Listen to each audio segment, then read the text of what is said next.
Hello dear students, today we will discuss about projectile motion या फिर projectile given angular projection। अब projectile क्या होता है? projectile का मीनिंग होता है projectile का क्या मीनिंग होता है? जब हम किसी ऑब्जेक्ट को थ्रो कर रहे हो और उसको कुछ हॉरिजॉन्टल वेलोसिटी दे रहे हो, तो जो भी चीज फेंकी जा रही होती है वो कैसे मोशन करती है, उसको बोलते हैं प्रोजेक्टाइल मोशन। तो प्रोजेक्टाइल गिवन एंगुलर प्रोजेक्शन का मीनिंग क्या है? प्रोजेक्टाइल गिवन एंगुलर प्रोजेक्शन का मीनिंग ये है कि जो हम इनिशियल वेलोसिटी दे रहे हैं उसको, वो कुछ ना कुछ एंगल पे दे रहे हैं। अब ये जो एंगल होता है ये वर्टिकल के साथ भी हो सकता है और हॉरिजॉन्टल के साथ भी हो सकता है। Let's discuss how it can be. जब भी प्रोजेक्टाइल मोशन स्टडी करेंगे तो हम अज्यूम कर लेते हैं कि ये जो है ये है आपका एक्स एक्सिस इधर, और इधर क्या है वाई एक्सिस, यानी इधर की जो डिस्टेंसेस होंगी वो एक्स एक्सिस होगी, वाई एक्सिस वाई वाली डिस्टेंसेस को यानी वर्टिकल डिस्टेंसेस जो होंगी वो वाई एक्सिस में रिप्रेजेंट की जाएंगी। अब हम किसी ऑब्जेक्ट को प्रोजेक्टाइल मोशन करवा रहे हैं और एंगुलर प्रोजेक्शन दे रहे हैं, तो एक होता है आपका वर्टिकल प्रोजेक्शन और एक होता है आपका हॉरिजॉन्टल प्रोजेक्शन। हॉरिजॉन्टल का मीनिंग क्या है? यहाँ पे जो एक्स एक्सिस है वो क्या होता है हॉरिजॉन्टल होता है, और जो वाई एक्सिस है ये क्या होता है वर्टिकल लाइन, यानी जो खड़ी लाइंस होती हैं उनको वर्टिकल बोलते हैं, और जो बड़ी लाइंस होती हैं यानी जो स्लीपिंग लाइन होती है उनको हम क्या बोलते हैं हॉरिजॉन्टल लाइंस बोलते हैं। Let we will study about the horizontal projection, यानी एंगुलर प्रोजेक्शन जो है वो एंगल जो है वो हॉरिजॉन्टल के साथ बन रहा है। अब हॉरिजॉन्टल के साथ एंगल और वर्टिकल के साथ एंगल का क्या मीनिंग है? यानी हम किसी ऑब्जेक्ट को अगर थ्रो करवा रहे हैं, उसको जो इनिशियल वेलोसिटी दे रहे हैं वो वेलोसिटी एंगल बना रही है आपका। अगर हॉरिजॉन्टल के साथ बना रही है तो ऐसे बनाएगी, और अगर वो एंगल वर्टिकल के साथ बनाएगी तो ऐसे बनाएगी। ठीक है। अब एक्स एक्सिस और वाई एक्सिस क्या होता है? म्यूचुअली परपेंडिकुलर होता है एक दूसरे पे, यानी ये पूरा एंगल क्या होता है 90 डिग्री होता है। तो अगर ये वाला एंगल थीटा है तो ये वाला क्या हो जाएगा 90 माइनस थीटा हो जाएगा। ठीक है। तो अब हम फर्दर इसको स्टडी करते हैं कि होता क्या है प्रोजेक्टाइल मोशन में। प्रोजेक्टाइल मोशन की हेल्प से हम क्या क्या स्टडी करेंगे? एक तो हम इक्वेशन ऑफ ट्रेजेक्ट्री यानी पाथ इक्वेशन या फिर इक्वेशन ऑफ प्रोजेक्टाइल निकालेंगे। दूसरा हम निकालेंगे कि मैक्सिमम हाइट कितनी गेन करेगा ऑब्जेक्ट। थर्ड हम निकालेंगे कि जो रेंज है मैक्सिमम रेंज है ऑब्जेक्ट की या फिर रेंज जो होती है वो क्या आएगी। और चौथा जो हम निकालेंगे वो निकालेंगे time of the flight. Time of flight का मीनिंग क्या है? जहां से हमने फेंकना शुरू किया। प्रोजेक्टाइल मोशन का मीनिंग क्या है? जब हम किसी ऑब्जेक्ट को ऊपर की तरफ फेंकते हैं तो वो कुछ डिस्टेंस कवर करने के बाद एक बार क्या करता है अपनी कुछ मैक्सिमम हाइट अटेन करता है, और उसके बाद वापस से, यानी मैंने कोई चौक फेंका यहाँ से तो वो जाके थोड़ी दूर गिर जाएगा, बॉल फेंकी थोड़ी दूर जाके गिर जाएगी। ये सब क्या है प्रोजेक्टाइल मोशन के एग्जाम्पल है। तो अपने पास ये प्रोजेक्टाइल जो मोशन होती है वो मैक्सिमम हाइट अटेन्ड हमारी ये है, अगर इसको मैं एच से रिप्रेजेंट कर रही हूँ मैक्सिमम हाइट को, तो मैक्सिमम हाइट वाला जो पॉइंट होता है उसकी सिमेट्रिक होती है जो हमारी प्रोजेक्टाइल मोशन होती है, यानी इधर और इधर जो पाथ कवर्ड होगा वो इक्वल होगा, यानी इक्वल टाइम इंटरवल के लिए ऑब्जेक्ट जो है वो मोशन में रहेगा एच के दोनों तरफ, यानी मैक्सिमम हाइट के दोनों तरफ। लेट हम स्टडी कर रहे हैं कि हॉरिजॉन्टल ले लेते हैं, हम हॉरिजॉन्टल एंगुलर प्रोजेक्शन की बात करते हैं। तो हमने जो जिस वेलोसिटी u के साथ ऑब्जेक्ट को फेंका था वो क्या कर रही है हॉरिजॉन्टल लाइन के साथ थीटा एंगल बना रही है। अब लेट इनिशियल वेलोसिटी क्या लिखा हमने? Let initial velocity with which object is thrown क्या है u है। अब u जो है वो क्या कर रही है? ये u वेलोसिटी के साथ हमने ऑब्जेक्ट को फेंका इधर, इसको u हॉरिजॉन्टल वेलोसिटी दे दी हमने। अब u वेलोसिटी के साथ हमने फेंका है तो क्या हो रहा है u कुछ एंगल बना रहा है। तो जब भी कोई वेक्टर, वेलोसिटी क्या होती है एक वेक्टर क्वांटिटी, जब भी कोई वेक्टर एंगल बना रहा हो किसी एक्सिस के साथ तो क्या होता है वो वेक्टर रिजोल्व हो जाता है। तो ये वेलोसिटी रिजोल्व हो जाएगी दो कंपोनेंट में, जिधर थीटा है उधर कौन सा कंपोनेंट आता है u cos थीटा, और जिधर आपका थीटा नहीं है उधर क्या आ जाएगा u sin थीटा आ जाएगा। यानी मैं अगर यहां से बनाना चाहूँ कि ये वेलोसिटी थी तो इधर तो आ गया u cos थीटा, और इधर वाला कंपोनेंट जो है किसी भी पॉइंट पे बना लेना, यहाँ बनाओगे तो भी, और ये बन जाएगा u sin थीटा को रिप्रेजेंट करेगा ये जो ऊपर की तरफ जा रही है। अब एक u cos थीटा है वो तो क्या है हॉरिजॉन्टल वेलोसिटी, और u sin थीटा क्या है वर्टिकल वेलोसिटी। जब ऑब्जेक्ट ऊपर की तरफ जाता है तो नीचे एक्सेलरेशन ड्यू टू ग्रेविटी लग रहा होता है, नीचे एक्सेलरेशन ड्यू टू ग्रेविटी लग रहा होता है तो क्या करता है ऑब्जेक्ट ऊपर जा रहा है, एक्सेलरेशन ड्यू टू ग्रेविटी नीचे लग रहा है, मोशन को अपोज कर रहा है, और जब एक्सेलरेशन लग रहा होगा यानी वेलोसिटी चेंज हो रही है, यानी आपकी जो वर्टिकल वेलोसिटी है वो तो चेंजेबल है, लेकिन u cos थीटा की डायरेक्शन में आपका एक्सेलरेशन ड्यू टू ग्रेविटी तो लग नहीं रहा, एयर की वजह से रेजिस्टेंस हो सकता है। लेकिन जहां जितना भी हम स्टडी करेंगे यहाँ प्रोजेक्टाइल मोशन में 11th 12th के सिलेबस में, वो हम सारा स्टडी करते हैं कि जो एयर रेजिस्टेंस होता है या फिर एयर फ्रिक्शन जो होता है उसको हम नेग्लिजिबल लेके चलते हैं। तो यहाँ पे कोई एयर फ्रिक्शन नहीं है, तो horizontal velocity u cos theta जो है वो क्या हो जाएगी, एक constant velocity. u cos theta क्या रहेगा, कांस्टेंट वेलोसिटी। हॉरिजॉन्टल डायरेक्शन में ऑब्जेक्ट मूव करेगा कांस्टेंट वेलोसिटी के साथ, और वेलोसिटी कांस्टेंट होती है तो एक्सेलरेशन है ही नहीं हॉरिजॉन्टल में, हमें वैसे भी कोई एक्सेलरेशन यार दिख नहीं रहा है। अब हम क्या करेंगे, इस पे क्या लगाएंगे, अपनी इक्वेशंस ऑफ मोशन लगाएंगे। इक्वेशन ऑफ मोशन में हमने एक पढ़ा था s is equal to u t plus half a t square, ठीक है। यहाँ पे s किसको रिप्रेजेंट कर रहा था, डिस्प्लेसमेंट को। डिस्प्लेसमेंट का सीधा सीधा लिंक किससे होता है, पोजीशन से होता है, यानी हम ऑब्जेक्ट की पोजीशन इन एक्स एक्सिस और इन वाई एक्सिस दोनों में देखेंगे, यानी हॉरिजॉन्टली भी हम पोजीशन कैलकुलेट करेंगे और वर्टिकली भी, यानी हॉरिजॉन्टल और वर्टिकली जो हम पोजीशन कैलकुलेट करेंगे वो पोजीशन हमारी हेल्प करेंगी in finding the equation of trajectory, यानी कैसा पाथ जो है हमारा ऑब्जेक्ट जो है वो ओबे कर रहा है, उस पाथ को फाइंड आउट करने में हमारी हेल्प करेंगी, ठीक है। प्रोजेक्टाइल पाथ भी बोल देते हैं उसको, इक्वेशन ऑफ प्रोजेक्टाइल पाथ। अब हम लगाएंगे equation of motion in horizontal direction.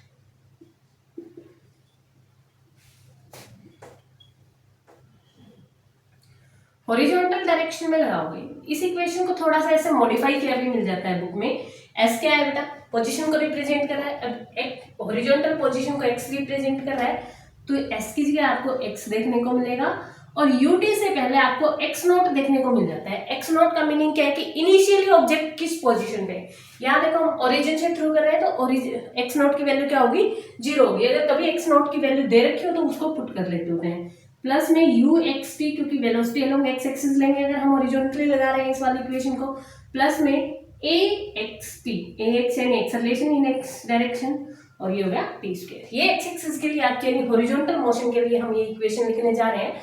तो यहाँ से x is equal to x nought क्या है, यहाँ पे अपने पास ओरिजिन से मोशन शुरू हो रही है तो एक्स नोट की वैल्यू क्या है, 0 है। अच्छा, अभी हमने कहा कि u cos थीटा क्या है, कांस्टेंट वेलोसिटी है अलोंग हॉरिजॉन्टल, तो एक्सेलरेशन इन हॉरिजॉन्टल डायरेक्शन क्या हो गया, 0 हो गया, ठीक है। और ux की वैल्यू क्या है अपने पास, u cos थीटा है, यहाँ मैंने पुट कर दिया u cos theta, x note की जगह तो 0 ही आ गया, ux की जगह u cos थीटा इंटू में t, और ये 0 पुट करोगे तो ये पूरी इक्वेशन क्या हो जाएगी, 0 हो जाएगी, यानी x is equal to u cos theta t आ गया। यहाँ से हम टाइम कैलकुलेट कर सकते हैं, t क्या आ गया, u x बाय में u cos थीटा, ये अपने पास t की वैल्यू होगी यहाँ से। अब हम इक्वेशन ऑफ मोशन लगाएंगे इन वर्टिकल डायरेक्शन।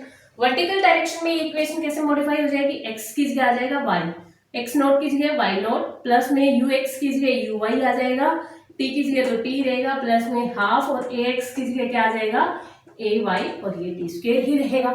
अब हमें क्या पता है कि वाई नोट तो यहाँ भी 0 ही है, यहाँ हमें क्या क्या पता है, वाई नोट जो है वो 0 है, यू वाई क्या है, you why you sine theta के इक्वल है, यू वाई जो है आपका वो यू साइन थीटा के इक्वल है।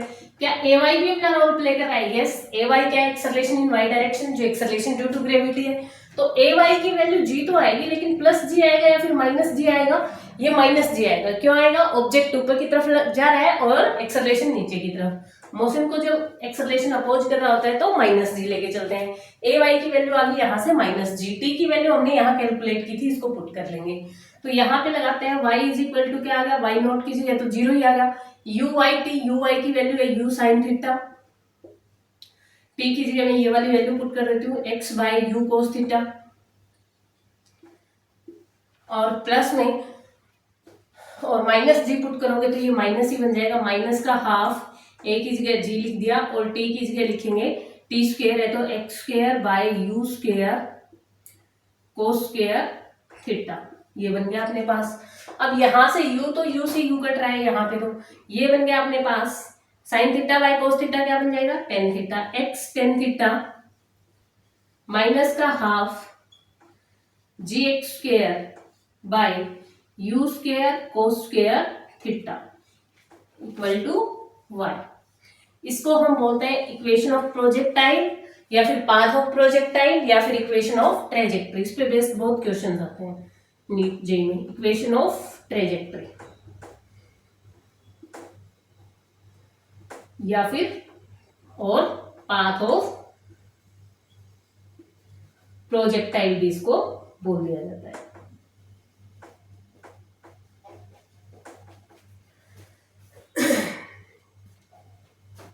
और हमने क्या फाइंड आउट करना है इसमें, हमने एक तो equation of trajectory find out करना था जो हम यहाँ फाइंड आउट कर चुके हैं। क्या ये हमारी equation y is equal to x tan theta minus g x square by में 2u square cos square theta, 2u square cos square theta. एक इक्वेशन आ गई हमारी, इसको हम इक्वेशन ऑफ ट्रेजेक्ट्री या फिर इक्वेशन ऑफ पाथ बोलते हैं। टी हमने जो यहाँ से निकाला था वो x by u cos theta के इक्वल आया, t equal to x by u cos theta. Time तो हम फिर से निकालेंगे, बस ये तो यहाँ यूज कर रहे थे, टाइम आगे हम निकालेंगे। टाइम ऑफ फ्लाइट नहीं निकाला है हमने। अब टाइम ऑफ फ्लाइट क्या होगा, टाइम ऑफ फ्लाइट यहाँ से यहाँ ऑब्जेक्ट गया है जो मैक्सिमम हाइट तक, ठीक है, उसके लिए इसने t1 टाइम लिया है। सिमिलरली जब मैक्सिमम हाइट के बाद वापस से जीरो पोजीशन पे आया तो t2 टाइम लिया है।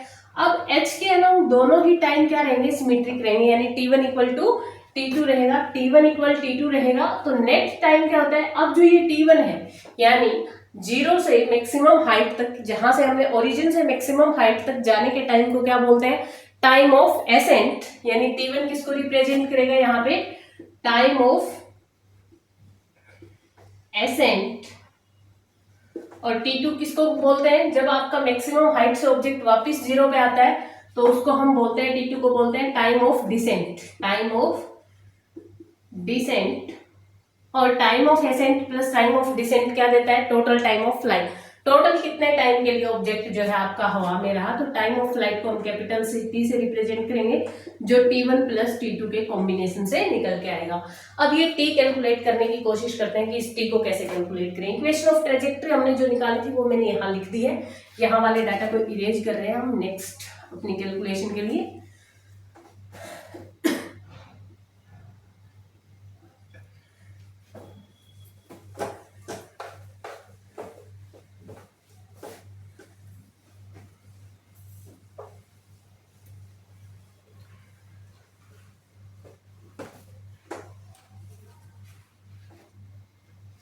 यहां पे ले लेते हैं along vertical direction.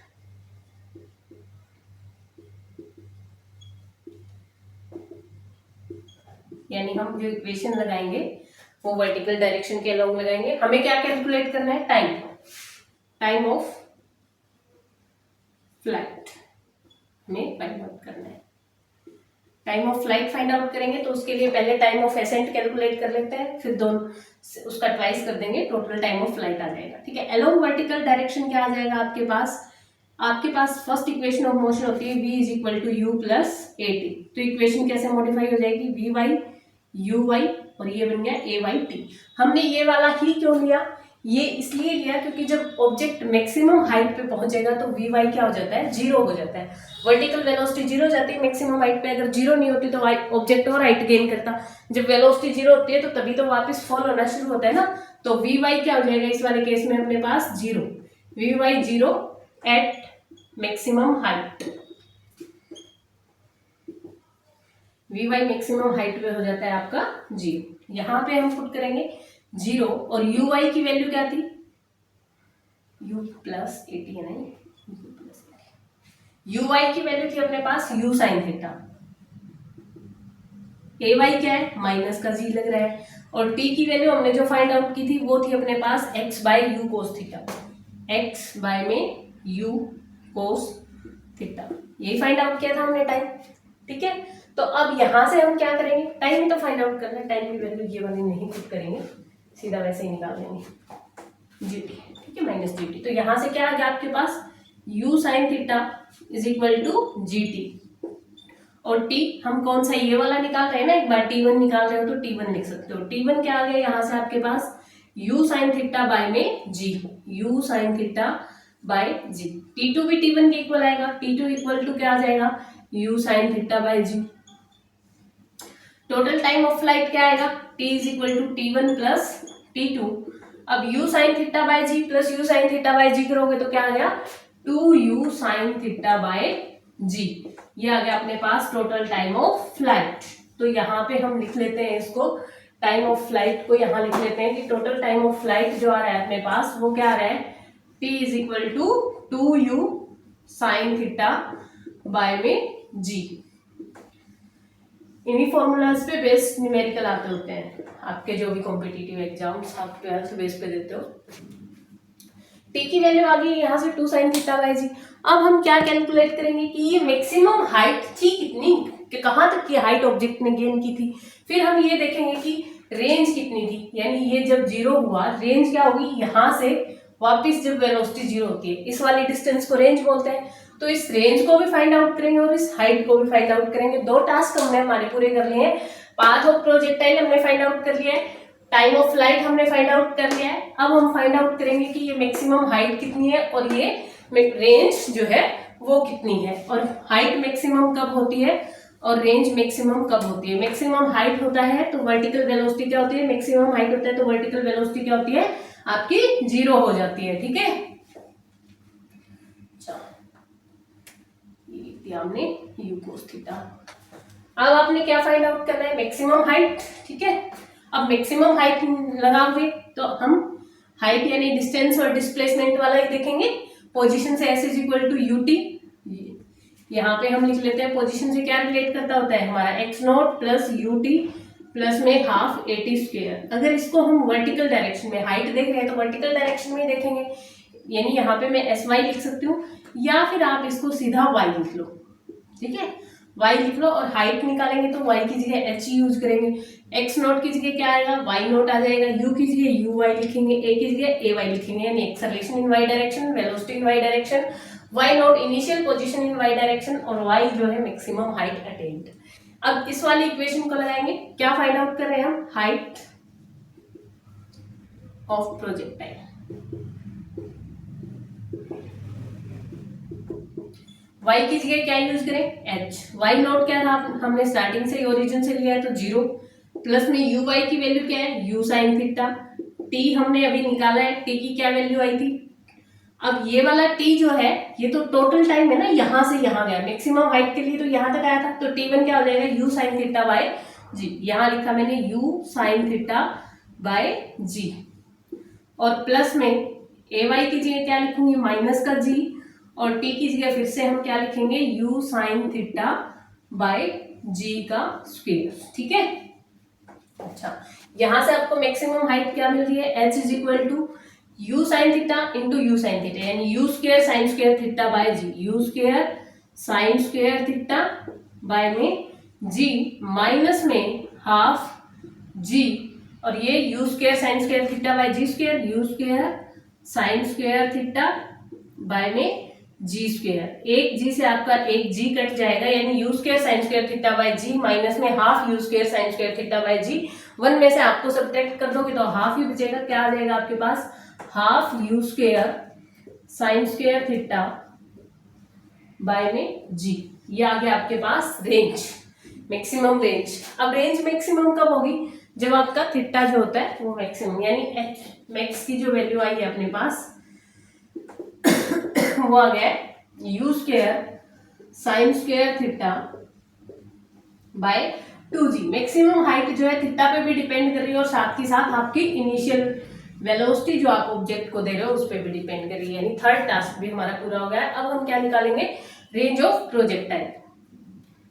Range of projectile, range of projectile निकालने के लिए क्या करना होगा हमें, अब रेंज ऑफ प्रोजेक्टाइल क्या है, रेंज का मतलब ये वाली डिस्टेंस जो कवर हुई है। अब ये वाली डिस्टेंस कवर करने के लिए कौन सी डायरेक्शन में कवर हुई है, ये हॉरिजॉन्टल डायरेक्शन में।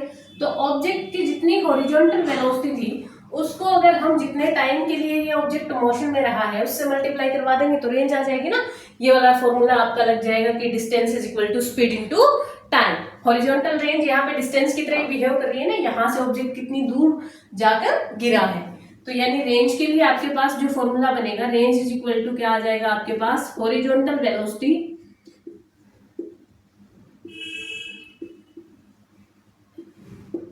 और इनटू में, अब देखो यहां से यहां तक का देखना है, यानी टोटल टाइम ऑफ फ्लाइट लेंगे, इनटू में टोटल टाइम ऑफ फ्लाइट, ये आपके पास रेंज का फॉर्मूला बन जाएगा, रेंज निकालने का फॉर्मूला बन जाएगा। अब हॉरिजॉन्टल वेलोसिटी क्या थी, u cos थीटा, इनटू में टोटल टाइम क्या है 2u sin theta by g।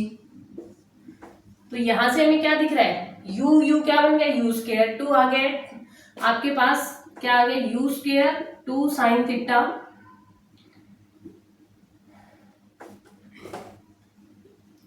2 sin theta cos theta by g, ये बन रहा है।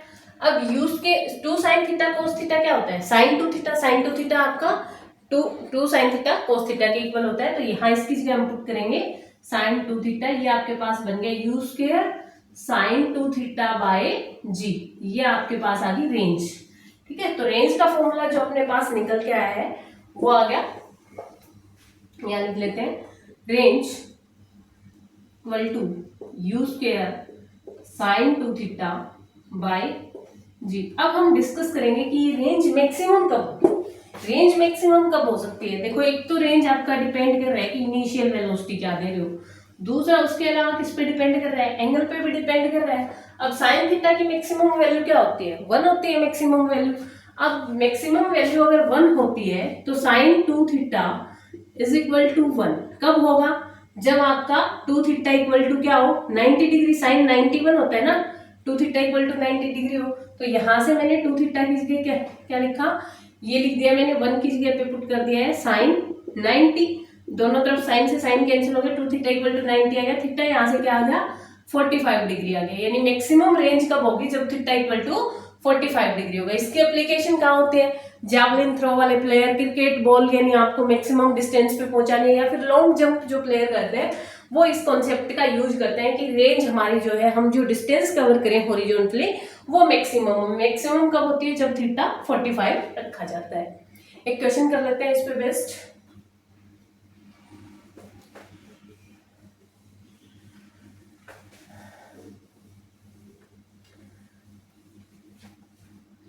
क्वेश्चन क्या कह रहा है, if horizontal maximum horizontal range